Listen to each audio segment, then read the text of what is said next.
Hello दोस्तों, welcome back to my YouTube channel Infonix. दोस्तों, आज की इस वीडियो में हम लोग बात करने वाले हैं कॉलेज में लेकर जाने वाले सबसे ज़रूरी डॉक्यूमेंट्स।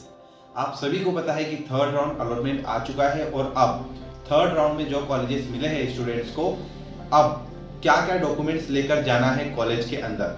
क्योंकि पिछले कुछ जो एडमिशन्स हुए थे, जब स्टूडेंट्स कॉलेज में गए, वहाँ पर वो लोग कुछ डॉक्यूमेंट्स लेकर जाना भूल गए। उस वजह से या तो उनका एडमिशन रुका या तो उन्हें इतनी प्रॉब्लम्स फेस करना पड़ी। तो मैं नहीं चाहूंगा कि आपको और प्रॉब्लम फेस करना पड़े, तो मैं आपके लिए एक लिस्ट लेकर आया हूं डॉक्यूमेंट्स की, जिसमें आपको सारे डॉक्यूमेंट्स की एक लिस्ट है कि आपको क्या क्या लेकर जाना है और क्या नहीं। राइट, सो चैनल पर नए हो सब्सक्राइब जरूर करो और बेल आइकन जरूर दबाएं ताकि आपको आने वाली वीडियोस का नोटिफिकेशन मिलता रहे। दोस्तों, सबसे पहले डॉक्यूमेंट मैं शुरू करूंगा। सबसे पहले जो आएगा आपका सीट अलॉटमेंट, है ना। सीट अलॉटमेंट आपको जो काउंसलिंग के बाद आपको यानी कि जो अलॉटमेंट लेटर था वो लेकर जाना है। राइट, सबसे पहला। दूसरे नंबर पे जो आपका आता है वेरिफिकेशन स्लिप। आपने जो वेरिफिकेशन करवाया था, जब अपने डॉक्यूमेंट्स वेरीफाई करवाए थे, तो वहां पर भी आपको एक स्लिप दिए थे, वो लेकर जाना रहेगा। तीसरे नंबर पे आता है नीट का स्कोर कार्ड। दोस्तों, ये बहुत जरूरी है अगर आप एडमिशन लेने जा रहे हो तो, चाहे वो आयुर्वेदा हो, चाहे वो होम्योपैथी हो, चाहे वो आयुष का कोई सा भी कोर्स जरूरी है। उसके बाद जो अगला डॉक्यूमेंट आता है वो आपका रहने वाला है 10th का मार्कशीट। 10th क्लास और 12th क्लास की मार्कशीट आपकी जो होना चाहिए उसमें कोई भी गलती नहीं हो, इस चीज का जरूर ध्यान रखें आप सभी। ठीक है, चीज आती है आपकी टीसी। राइट, जो ट्रांसफर सर्टिफिकेट आपको 12th के बाद मिला था वो आपको लेकर जाना जरूरी है ना। और बहुत सारे स्टूडेंट्स ने कॉलेज में भी एडमिशन ले लिया, मतलब कुछ लोग नीट के साथ में, कुछ लोग आपका बीएससी कर रहे थे, तो उनको भी ट्रांसफर सर्टिफिकेट लगेगा, है ना।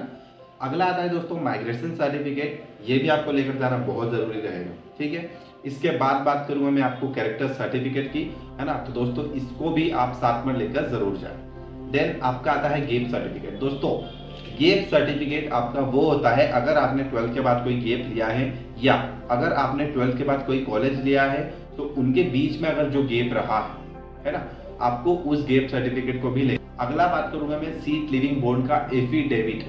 दोस्तों, एफिडेविट आपको जो है वो भी लेकर जाना रहेगा, यानी कि आपको उसमें जो है जो साइन आती है जो कोड की, वो करवाना रहेगी। और उसमें जो अलग अलग कॉलेजेस का अलग अलग जो सीट लिविंग बोर्ड होता है, ये आपको कॉलेज में जाकर ही पता चलेगा और वहीं से आपको एफिडेविट की एप्लीकेशन फॉर्म भी देंगे। अगली चीज आती है दोस्तों इनकम सर्टिफिकेट। दोस्तों, आपको इनकम सर्टिफिकेट लेकर जाना पड़ेगा डीडी का, है ना। अगर जनरल कैटेगरी से है तो आपको इनकम सर्टिफिकेट ले जाने की कोई जरूरत नहीं है। राइट, नेक्स्ट बात करूंगा मैं एमपी डोमिसाइल।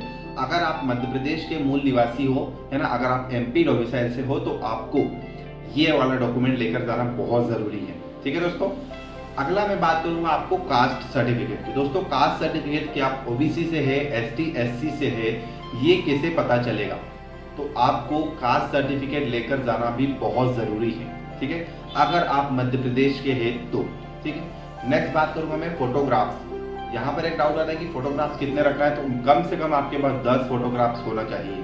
और कोशिश ये करें कि जो नीट एग्जाम के टाइम पे आपने फोटोज क्लिक करवाए थे वही हो, अदरवाइज बहुत ज़्यादा दिक्कत तो नहीं आती, लेकिन कोशिश करना कि नीट के टाइम पे जो डॉक्यूमेंट्स थे वही हो।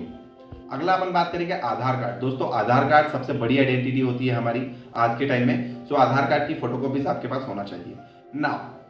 ओरिजिनल डॉक्यूमेंट्स का एक सेट आपको पूरा अरेंज करना है। ये जो मैंने आपको पूरी लिस्ट बताई है, एक अरेंज ओरिजिनल, सेकेंड आपका जो रहेगा आपको 3 फोटोकॉपीज के सेट रखना है।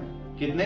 3, है ना। जो आपके इसमें से 2 वाले जो फोटोकॉपीज के सेट रहेंगे वो कॉलेज में जमा कर लिए जाएंगे, और एक आपका जो ओरिजिनल डॉक्यूमेंट्स का सेट है वो भी कॉलेज में जाएगा। तो आपके पास एटलीस्ट 1 सेट होना चाहिए, है ना, एक सेट आपके पास रहना चाहिए। और हाँ, जितने भी ओरिजिनल डॉक्यूमेंट्स है आप सभी को स्कैन जरूर करें अपनी ईमेल आईडी पर, अदरवाइज आपको अगर इन फ्यूचर जरूरत पड़ेगी तो कॉलेज वाले थोड़ा नाटक करते हैं ओरिजिनल डॉक्यूमेंट्स देने के लिए।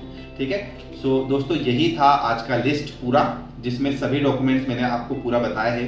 तो गाइस, वीडियो अच्छा लगे प्लीज लाइक करो और चैनल को सब्सक्राइब जरूर करें ताकि आपको आने वाले वीडियोस का नोटिफिकेशन मिलता रहे।